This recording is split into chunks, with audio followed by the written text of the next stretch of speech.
Assalamualaikum warahmatullahi wabarakatuh. Kembali lagi di channel Berita Mistis. Untuk kisah kali ini masih melanjutkan dari kisah yang sebelumnya, sebuah kisah dari tulisannya R.I. Story. Kisah yang berjudul Omah Jagat Lamurung. Sebelum kita lanjut ke ceritanya, tekan dulu tombol like video ini dan jangan lupa tekan juga tombol subscribe channel ini. Nyalakan juga lonceng notifikasinya agar tidak ketinggalan cerita-cerita lainnya dari channel ini. Dan buat teman-teman yang pengen belanja-belanja, nanti silahkan saja klik etalase yang ada di pojok kiri bawah, atau teman-teman bisa kunjungi link pembelian yang ada di kolom deskripsi. Dan seperti apa untuk kelanjutan dari kisah ini, langsung saja kita masuk ke ceritanya.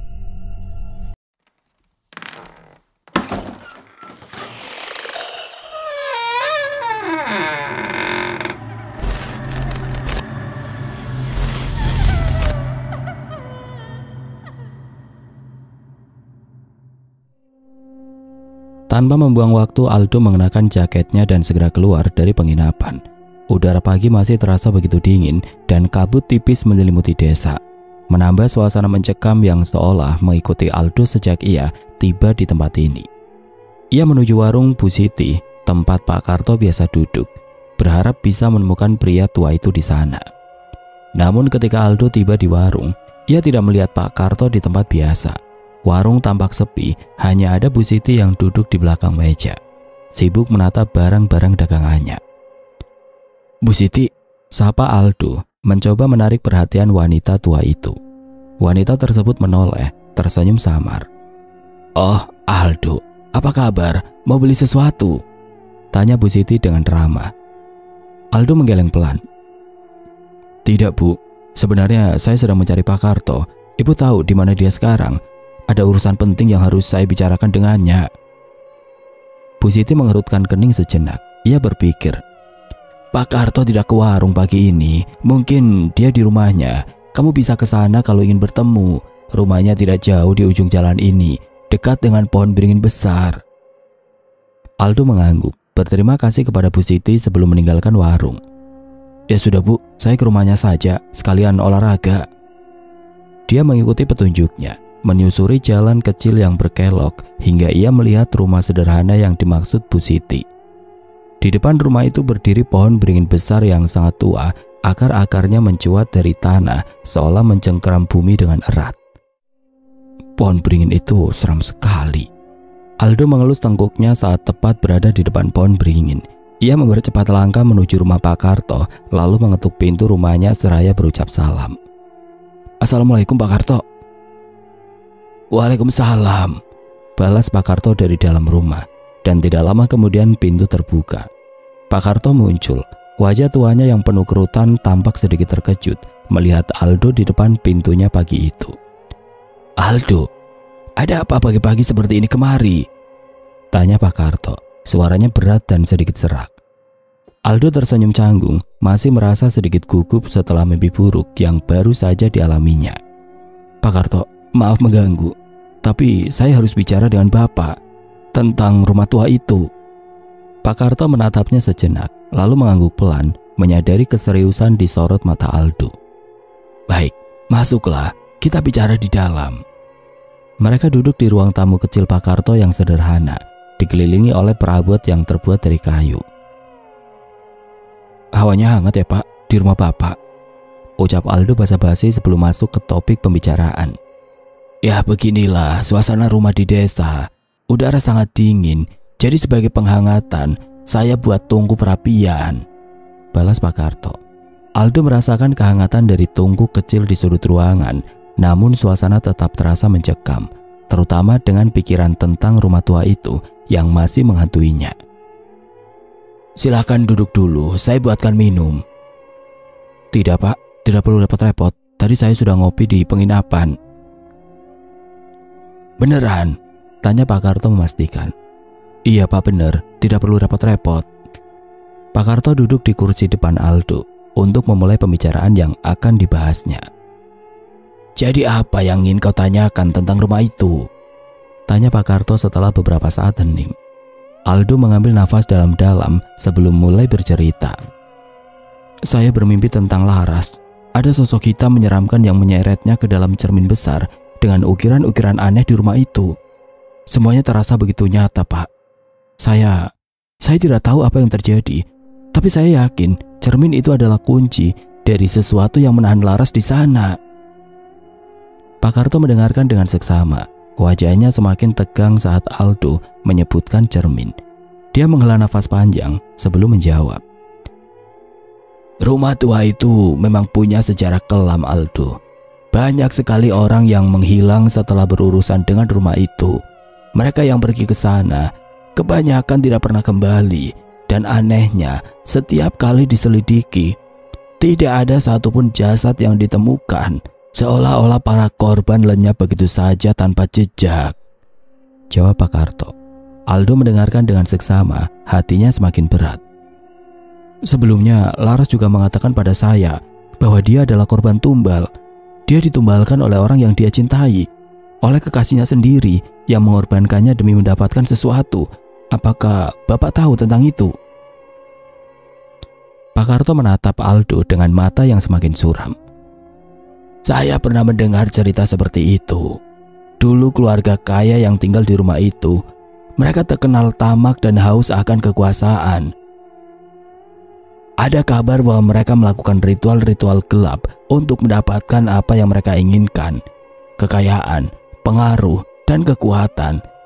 Jadi benar, Laras adalah korban dari kekejaman mereka. Tidak heran kalau arwahnya masih terperangkap di sana. Jelas Pak Karto. Aldo merasakan tubuhnya semakin kaku mendengar penjelasan Pak Karto. Jadi, Bapak tahu tentang cermin itu? Apa hubungannya dengan semua ini? Pak Karto menggeleng pelan. Tentang cermin, saya tidak tahu banyak, Aldo. Saya tidak pernah berani menginjakkan kaki di rumah itu. Satu hal yang pasti, rumah itu sudah lama menyimpan kegelapan. Dan saya sebenarnya takut kalau kamu terus mendekatinya, kamu bisa terseret ke dalam kegelapan yang sama. Aldo menundukkan kepala, kebingungan menguasai dirinya. Jadi, apa yang harus saya lakukan, Pak?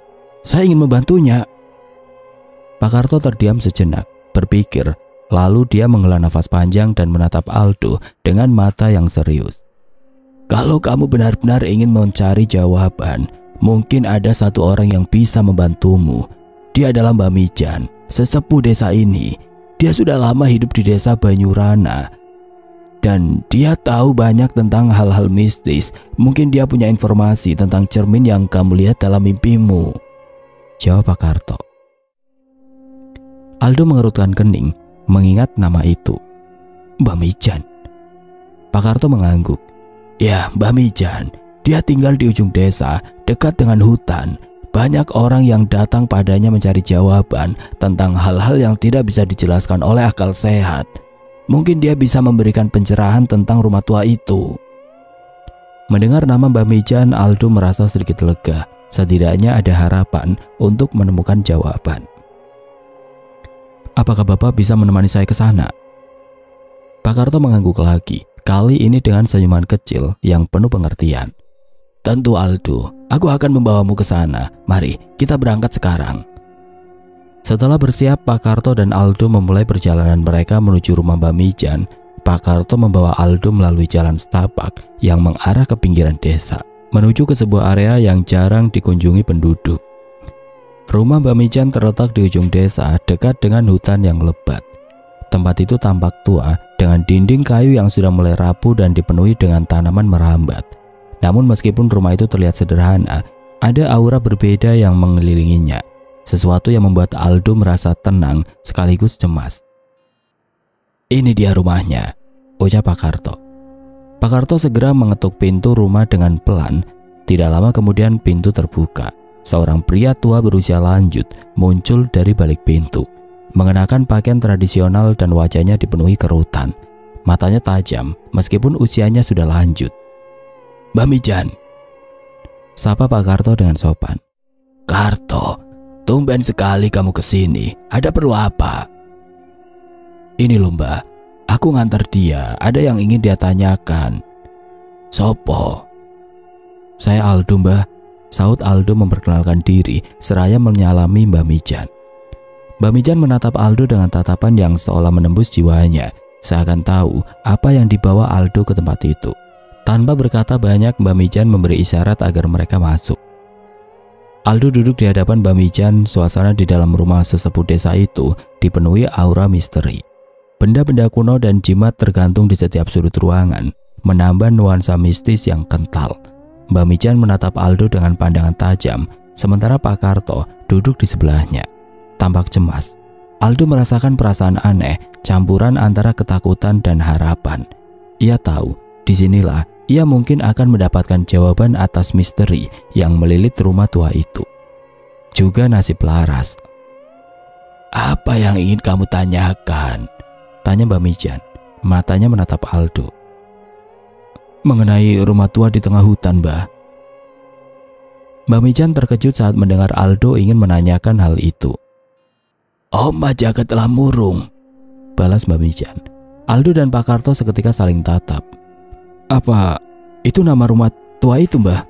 tanya Aldo memastikan. Mbak Mijan menghela nafas panjang sebelum mulai berbicara. "Rumah tua itu punya nama. Kami menyebutnya Omah Jagat telah murung. Nama itu diambil karena ada sesuatu yang lebih besar dari sekedar bangunan tua di sana.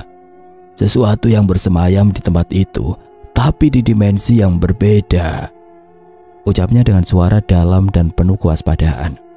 Aldo mengernyit, mencoba mencerna maksud dari kata-kata Mbak Mijan. "Dimensi yang berbeda? Apa maksudnya, Mbah?" tanyanya penasaran.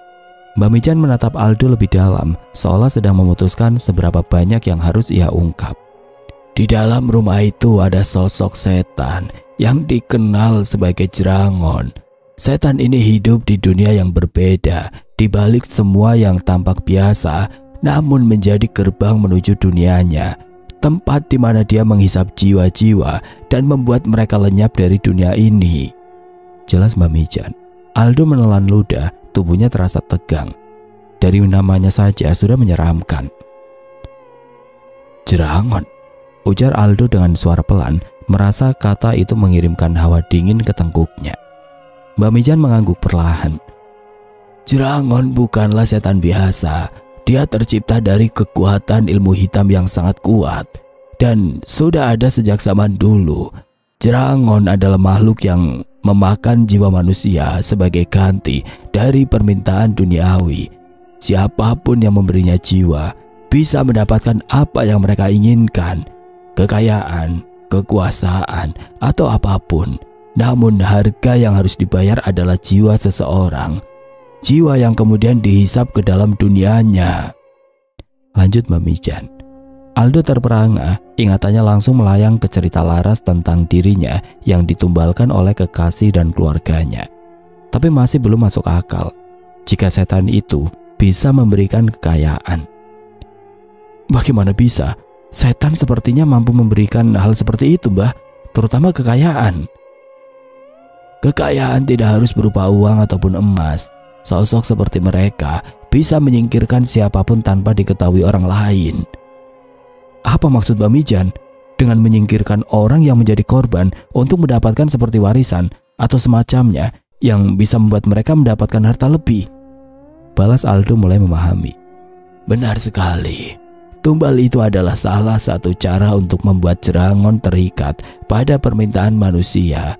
Jika seseorang mengorbankan jiwa yang berharga, biasanya seseorang yang tidak bersalah, Jerangon akan memenuhi permintaan mereka. Namun arwah orang yang ditumbalkan tidak akan pernah bisa beristirahat dengan tenang. Mereka terjebak di antara alam ini dan alam tempat Jerangon bersemayam. Itulah yang membuat arwah seperti wanita yang kau kenal itu terus terperangkap di rumah itu," jelas Mbak Mijan. Aldo merasakan dadanya semakin sesak mendengar penjelasan Mbak Mijan. "Jadi Jerangon menghisap jiwa sekaligus dengan jasad korbannya ke dalam dunianya?" tanyanya dengan suara bergetar. Mbak Mijan mengangguk. "Benar.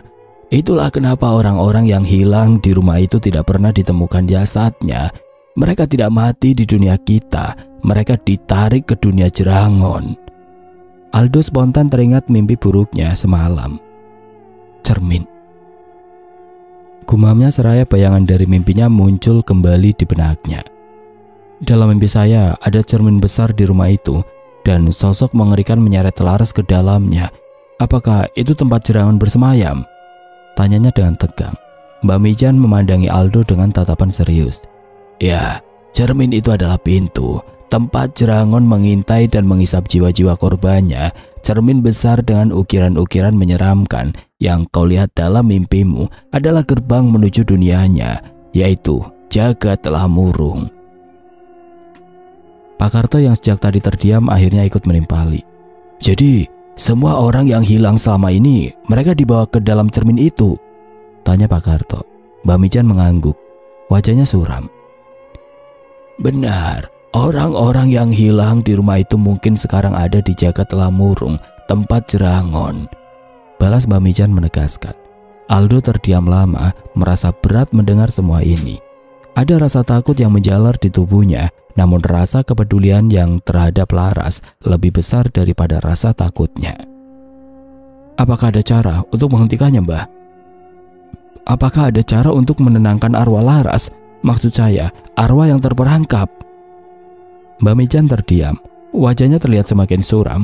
Ia kemudian mendongakkan kepala menunjukkan bagian lehernya di mana ada bekas luka sayatan yang tampak memanjang. Luka itu dalam, bekasnya begitu jelas. Luka apa itu, Mbah? Tanya Aldo penasaran. Aku pernah mencoba menghentikan Jerangon bertahun-tahun lalu, Nak. Aku hampir mati karenanya. Luka ini adalah buktinya. Jerangon hampir mengambil nyawaku saat aku mencoba melenyapkannya. Aldo menatap luka itu dengan rasa ngeri. Apa yang terjadi, Mbah? Tanya Aldo penasaran. Begitupun Pak Karto. Dia memang sudah pernah melihat bekas luka itu sebelumnya, namun tidak tahu bagaimana bisa Mbah Mijan mendapatkan luka seperti itu. Mbah Mijan menundukkan kepala seolah mengingat kembali masa lalu kelam yang menghantuinya. Dulu, aku penasaran dengan misteri rumah itu. Aku tahu tentang Jerangon dan mencoba menyelidikinya. Aku ingin menghentikannya agar tidak ada lagi korban yang terjebak di Jagat Lamurung, tempat Jerangon. Aku masuk ke rumah itu dan mencoba mencari cara untuk menghancurkan cermin yang menjadi pintu masuknya. Tapi begitu aku mendekati cermin itu, Jerangon muncul. Aku bisa merasakan hawa dingin yang luar biasa dan kekuatan gelap yang mengancam nyawaku. Mbak Mijan terdiam sejenak, tangannya dengan lembut menyentuh luka lama di lehernya. Keringat kemudian membasahi keningnya, seolah ingatan kelam tentang Jerangon kembali menghantui pikirannya. Aldo semakin terpaku mendengarkan, tidak bisa lepas dari kisah yang begitu mencekam. Lalu apa yang terjadi? Tanya Aldo dengan rasa penasaran yang semakin besar. Mbak Mijan menarik nafas panjang sebelum melanjutkan ceritanya. Jerangon menyerangku. Tangannya yang panjang dan hitam mencengkram leherku, mencoba menarikku ke dalam cermin. Aku berjuang sekuat tenaga, tapi kekuatannya terlalu besar. Aku hampir tidak bisa bernapas, dan disitulah luka ini terjadi. Jerangon mencoba menghisap jiwaku. Beruntung aku berhasil melarikan diri berkat jimat yang kubawa. Tapi sejak kejadian itu, aku tidak pernah lagi berani menginjakan kaki di rumah itu lagi. Pengalaman itu meninggalkan trauma yang mendalam. Jelas Mbak Mijan, suaranya bergetar pelan. Aldo terdiam, pikirannya penuh dengan pergulatan antara rasa takut dan keinginan kuat untuk menyelamatkan Laras. Meskipun hubungannya dengan Laras baru seumur jagung, kehadiran Laras telah memberinya kekuatan yang tidak ia duga. Laras adalah satu-satunya alasan Aldo bisa melupakan rasa sakit dari masa lalunya. Mbak Mijan menatap Aldo dengan pandangan serius, menimbang kata-katanya sebelum berbicara lagi. Harapan selalu ada, Nak. Tapi menghadapi Jerangon bukanlah perkara mudah. Satu-satunya cara untuk menghentikan adalah menghancurkan cermin atau gerbang yang menghubungkannya dengan dunia ini. Tapi ingat, Jerangon tidak akan membiarkan hal itu terjadi dengan mudah. Jika kamu ingin menyelamatkan wanita itu, kau tidak hanya harus menghancurkan cermin, tetapi juga harus membawa jasadnya keluar dari sana. Jelasnya dengan tegas. Pak Karto yang duduk di sebelah Aldo tampak tersentak mendengar hal itu. Matanya melebar, rasa khawatir yang mendalam tergambar jelas di wajahnya. Itu artinya Aldo harus masuk ke dunia Jerangon, ucap Pak Karto yang tidak bisa menyembunyikan ketakutannya. Benar, dirinya harus masuk ke sana, balas Mbak Mijan. Ini mustahil. Mbah Mijan saja hampir mati karena ingin menghancurkan setan itu. Sekarang Aldo harus masuk. Itu sama saja dengan menyerahkan nyawamu, ucap Pak Karto dengan suara gemetar. Aldo menelan ludah, merasa berat dengan keputusan yang ada di hadapannya. Kata-kata Pak Karto masuk akal, resikonya sangat besar. Tetapi entah mengapa semakin besar tantangan yang dihadapi, tekad Aldo semakin kuat. Ada sesuatu dalam dirinya yang terus mendorongnya untuk menyelamatkan Laras, meskipun itu berarti menghadapi bahaya yang tidak terbayangkan. Setelah beberapa saat hening, Aldo akhirnya menatap Mbah Mijan dengan tatapan penuh tekad. Bagaimana caranya agar bisa masuk ke sana, Mbah? Apa yang harus saya lakukan? Tanyanya dengan suara yang mantap menegaskan niatnya. Mbah Mijan dan Pak Karto tersentak melihat keteguhan hati Aldo. Mereka tidak menduga bahwa Aldo masih akan bersikeras mengambil resiko sebesar itu. Keduanya saling bertukar pandang sebelum Pak Karto akhirnya angkat bicara. Aldo, pikirkanlah sekali lagi. Keluargamu di rumah pasti akan bersedih jika sesuatu yang buruk terjadi padamu, ujar Pak Karto, mencoba untuk mengubah pikiran Aldo. Mbah Mijan mengangguk setuju. Benar, Nak. Jerangon sangat berbahaya. Aku sudah melihat betapa mengerikannya setan itu. Kehadiranmu di sana bisa mengundang bahaya yang lebih besar daripada yang bisa kau bayangkan. Aldo hanya tersenyum kecil dan menggelengkan kepalanya. Meski rasa takut masih menggumpal di dadanya, ia tidak ingin mengecewakan Laras.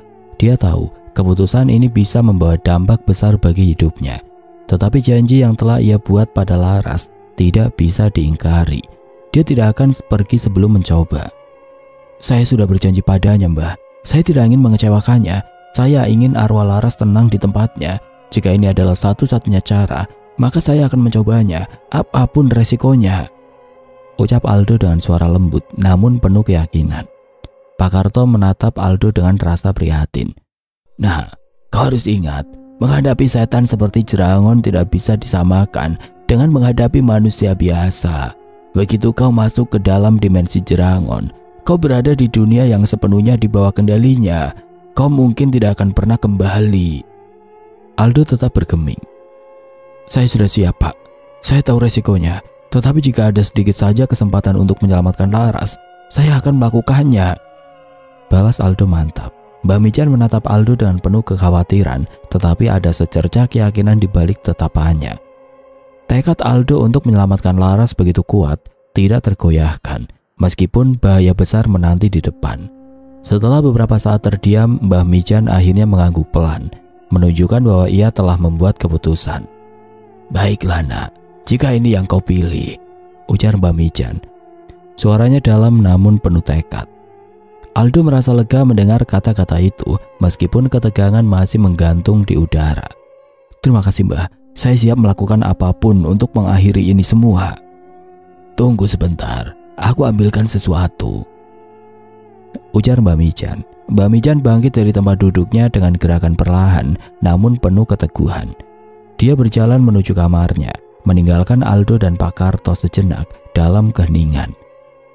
Apa yang ingin dilakukan Mbah Mijan, Pak? Entahlah, kita tunggu saja. Setelah beberapa menit, Mbah Mijan kembali dengan beberapa benda di tangannya, sekantong garam, dupa, sebuah botol berisi minyak, dan sebuah bongkahan kayu keras yang dibentuk seperti bola dengan ukiran aksara Jawa di permukaannya. Ia meletakkan benda-benda tersebut di hadapan Aldo. Apa ini, Mbah? Tanya Aldo melihat benda-benda tersebut dengan tatapan heran. Mbah Mijan tersenyum tipis mengerti kebingungan Aldo. Ini semua adalah benda yang akan membantumu menghadapi Jerangon. Garam ini sudah didoakan dan bisa digunakan ketika Jerangon mencoba menyerangmu. Lemparkan garam ini ke arahnya dan itu akan berdampak padanya. Aldo mengambil sekantong garam itu, merasakan bobotnya yang ringan, namun memahami betapa pentingnya benda sederhana itu dalam menghadapi makhluk seperti Jerangon. Mbah Mijan lalu menunjukkan botol minyak berisi cairan berwarna kekuningan. Minyak mistik ini akan menyembunyikan keberadaanmu. Ketika kau melumuri tubuhmu dengan minyak ini, bau tubuhmu tidak akan tercium oleh Jerangon. Ini penting, karena setan itu tidak bisa melacak korbannya melalui bau manusia. Aldo mengangguk paham, menyadari bahwa minyak itu adalah pelindung krusial yang akan menyembunyikannya dari Jerangon. memberikan kesempatan untuk bergerak tanpa terdeteksi. Mbak Mijan kemudian mengambil dupa yang tampak sederhana. Dupa ini akan membingungkan Jerangon. Bakar ini di sekitar area tempat cermin berada dan asapnya akan mengecoh makhluk itu. Membuatnya tidak bisa langsung menemukanmu. Ini akan memberikanmu waktu untuk menyusun rencana.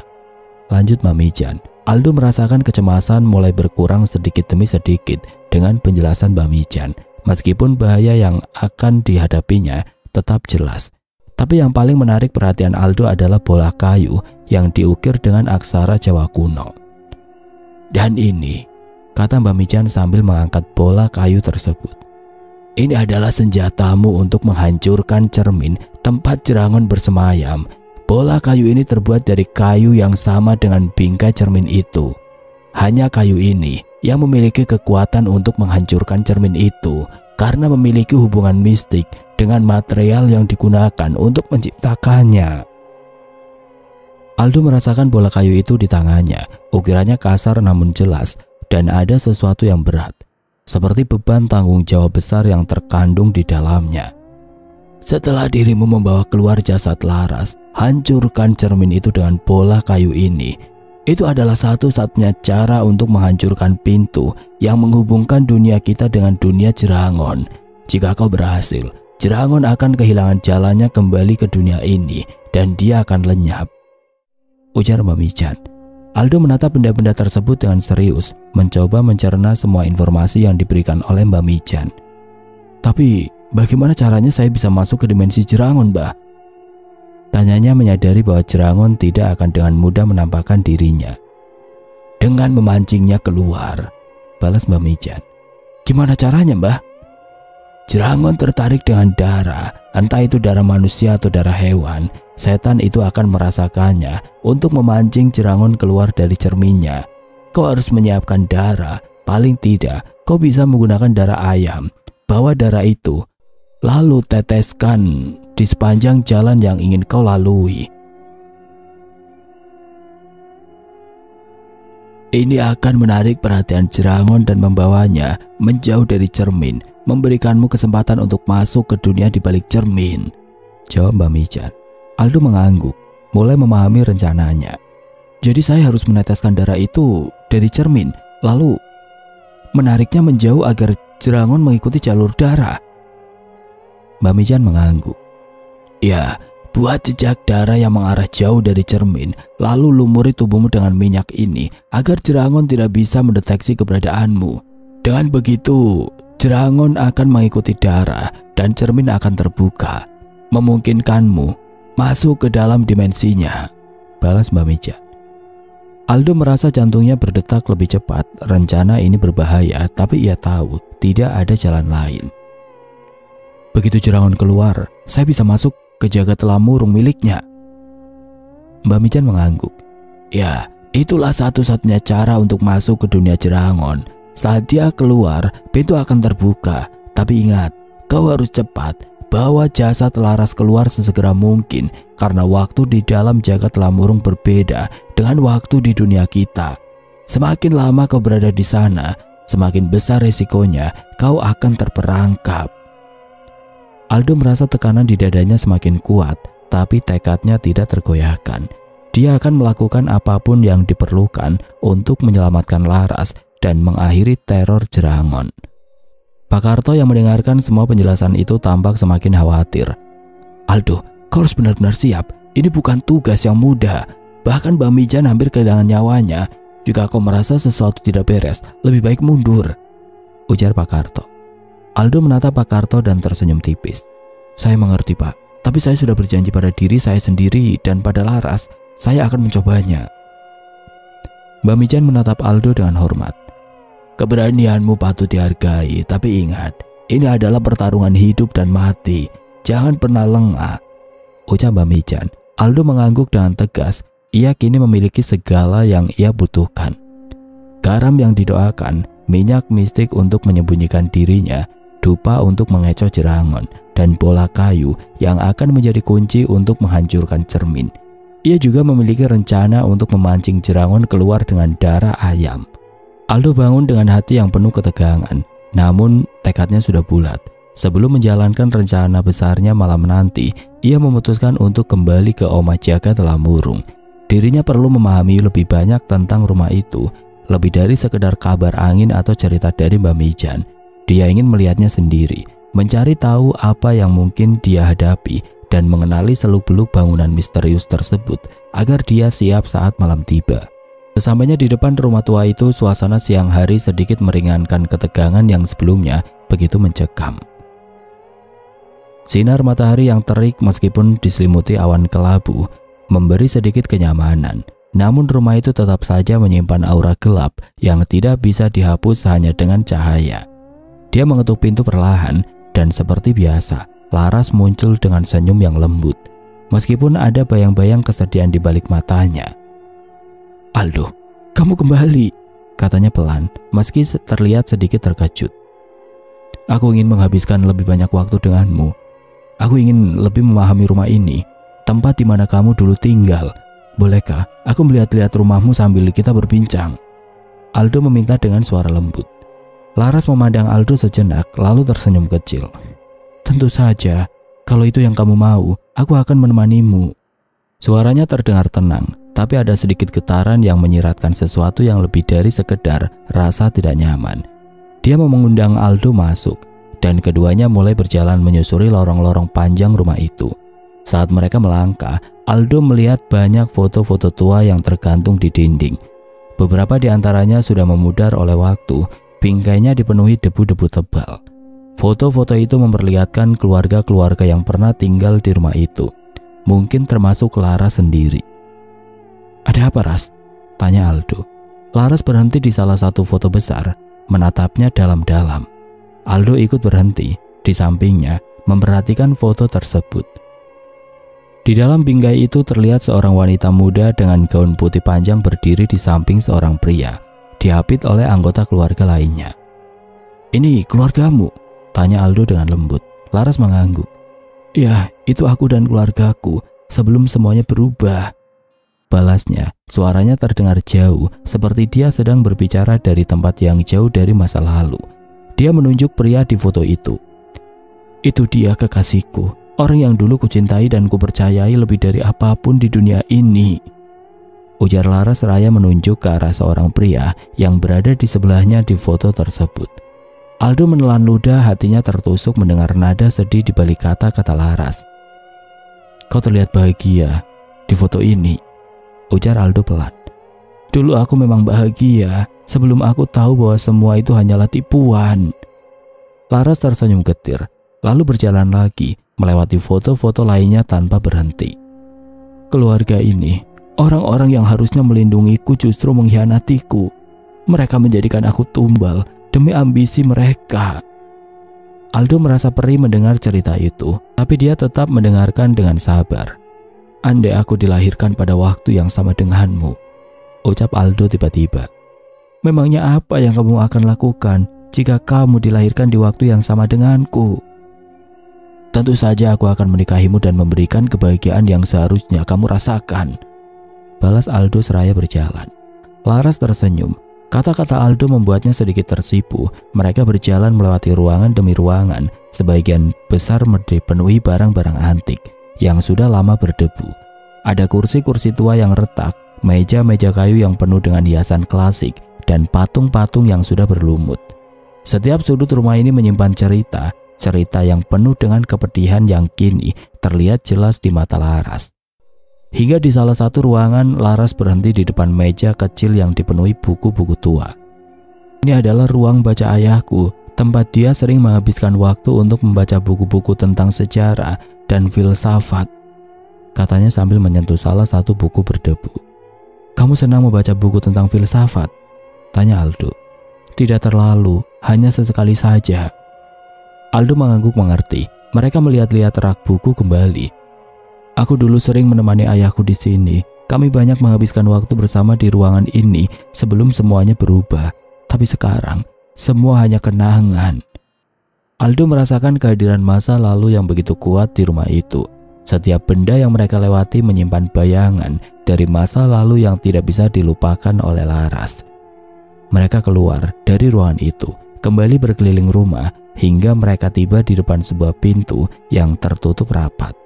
Berbeda dengan pintu lainnya, pintu ini tampak terkunci dengan rantai yang kuat dan di sekitarnya ada ukiran-ukiran aneh yang menambah kesan menakutkan. Aldo merasakan sesuatu yang berbeda dari pintu ini. "Ruangan ini, apa yang ada di dalamnya, Laras?"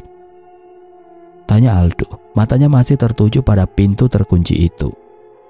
Laras tidak segera menjawab. Dia menatap pintu itu dengan wajah tegang, seperti sedang menyembunyikan sesuatu. "Tidak ada apa-apa di sana, kita lanjutkan saja." Dia menarik Aldo menjauh tanpa menjelaskan lebih lanjut. Namun Aldo bisa merasakan bahwa ruangan itulah yang menyimpan rahasia besar. Mungkin disitulah cermin yang diceritakan Mbak Mijan berada. Mereka akhirnya kembali ke ruang tamu, di mana senja mulai tampak dari balik jendela. Cahaya jingga dan merah kemasan menghiasi ruangan, memberi suasana tenang meskipun hati Aldo masih dipenuhi pertanyaan. Laras berdiri di dekat jendela, menatap senja yang indah namun penuh dengan keheningan yang menusuk. Aldo ikut berdiri di sampingnya, menyadari betapa damainya saat-saat seperti ini. Meskipun mereka berada di tengah rumah yang penuh misteri dan kesedihan. "Aldo, terima kasih karena kamu mau menemaniku," kata Laras dengan suara lembut. Matanya yang tadi dipenuhi dengan kesedihan sekarang menatap Aldo dengan rasa syukur. Aldo tersenyum kecil meski hatinya terasa berat. "Aku tidak bisa membiarkanmu sendirian, Laras. Aku akan melakukan apapun untuk membantumu keluar dari semua ini." Laras menggeleng pelan menatap senja di luar jendela. "Aku tahu kamu ingin menolongku, tapi kadang aku merasa mungkin sudah terlambat. Aku sudah terjebak di sini terlalu lama, tapi kamu datang dan membawa cahaya ke dalam kegelapan ini. Walau aku tahu akhir dari semua ini mungkin tidak seperti yang kita harapkan." Aldo mengulurkan tangannya menggenggam tangan Laras yang dingin. "Laras, selama aku di sini, tidak ada kata terlambat. Aku akan melakukan apapun yang aku bisa." Laras memandang Aldo dengan mata berkaca-kaca. Ada kehangatan dalam tatapan itu, meskipun di baliknya masih tersimpan duka yang mendalam. "Kadang aku bertanya-tanya, apa yang akan terjadi jika aku bertemu seseorang sepertimu lebih dulu? Seseorang yang benar-benar peduli padaku, bukan seperti dia yang hanya melihatku sebagai alat untuk ambisi."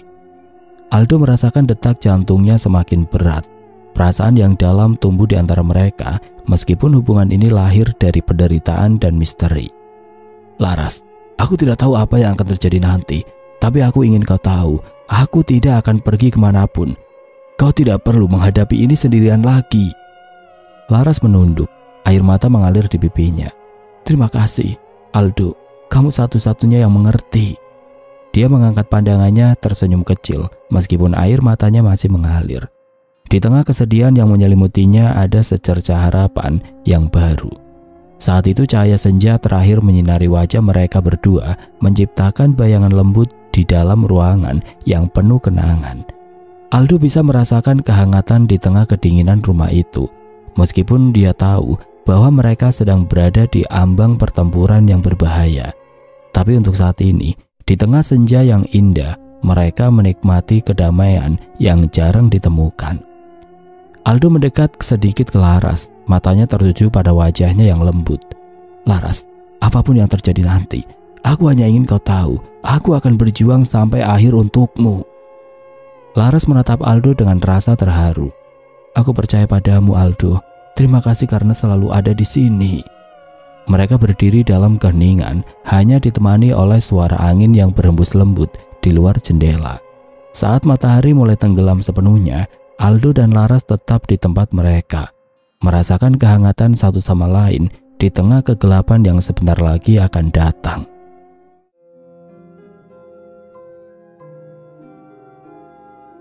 Oke teman-teman, sampai di sini dulu ceritanya. Nantikan kelanjutan kisah ini di video berikutnya. Agar tidak ketinggalan, klik tombol subscribe channel ini dan nyalakan lonceng notifikasinya.